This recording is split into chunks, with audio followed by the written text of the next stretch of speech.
seorang filsuf besar dari Yunani kuno yang namanya masih dikenang hingga kini. Namanya adalah Socrates, seorang yang hidup lebih dari 2400 tahun yang lalu. Namun, ajarannya tetap relevan hingga zaman modern ini. Socrates lahir di Athena pada sekitar tahun 470 sebelum Masehi. Dia bukan berasal dari keluarga bangsawan. Ayahnya seorang pemahat dan ibunya seorang bidan. Meski hidup sederhana, Socrates menjadi salah satu pemikir terbesar sepanjang sejarah. Socrates tidak menulis apapun di masa hidupnya, namun semua yang kita ketahui tentang ajarannya datang dari murid-muridnya, terutama Plato. Berbeda dengan kebanyakan filsuf pada zamannya, Socrates tidak mengajar di sekolah ataupun di akademi. Sebaliknya, dia mengajar di pasar, di jalanan, dan di tempat-tempat umum di Athena. Ia sering berdiskusi dengan siapa saja yang ia ketemui, terutama tentang hal-hal yang tampaknya sepele seperti keadilan, kebahagiaan, dan kebaikan.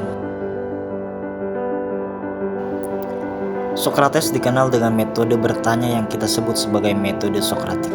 Melalui pertanyaan-pertanyaan, dia akan menggali pemikiran orang lain, mendorong mereka untuk berpikir lebih kritis dan mendalam.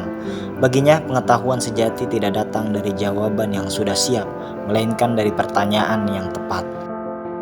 Dia sering mengatakan, "Aku tahu bahwa aku tidak tahu apa-apa." Meski ini terdengar seperti pengakuan kebodohan, sesungguhnya ini adalah kunci untuk terus belajar. Menurut Socrates, kebijaksanaan sejati dimulai ketika kita menyadari betapa sedikitnya yang kita ketahui. Socrates juga percaya bahwa keutamaan atau virtu adalah pengetahuan. Dia yakin bahwa jika seseorang benar-benar tahu apa yang baik, maka dia akan melakukan yang baik. Sebaliknya, keburukan menurutnya berasal dari ketidaktahuan atau kebodohan yang ada dalam dirinya sendiri. Namun, ide-idenya yang radikal dan cara mengajarnya yang tak biasa membuatnya menjadi musuh bagi beberapa orang yang berkuasa di Athena. Mereka menuduh Socrates merusak kaum muda dan tidak percaya kepada dewa-dewa kota. Pada tahun 399 sebelum Masehi, Socrates diadili oleh pemerintah Athena. Dalam persidangan, Socrates diberi dua pilihan, berhenti mengajar atau mati. Dengan tegas, Socrates memilih mati. Baginya, berhenti mengajar berarti mengkhianati prinsipnya tentang pencarian kebenaran. Akhirnya Socrates dijatuhi hukuman mati dengan meminum racun hemlock. Walaupun dihadapkan pada kematian, Socrates tetap tenang. Murid-muridnya menangis, tetapi Socrates menenangkan mereka. Dia berkata bahwa kematian bukanlah hal yang perlu ditakuti oleh orang yang menjalani hidup dengan kebaikan. Baginya, kematian hanya perpindahan ke dunia lain.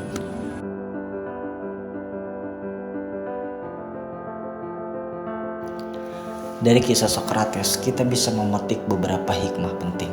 Pertama, berani untuk bertanya dan berpikir kritis.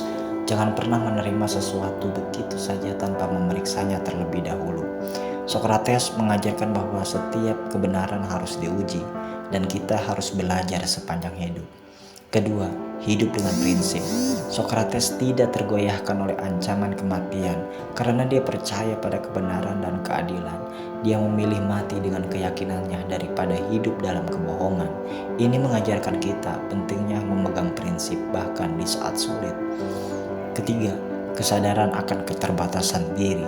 Mengakui bahwa kita tidak tahu segalanya bukan tanda kelemahan, melainkan kekuatan. Ini adalah langkah pertama untuk menjadi lebih bijaksana dan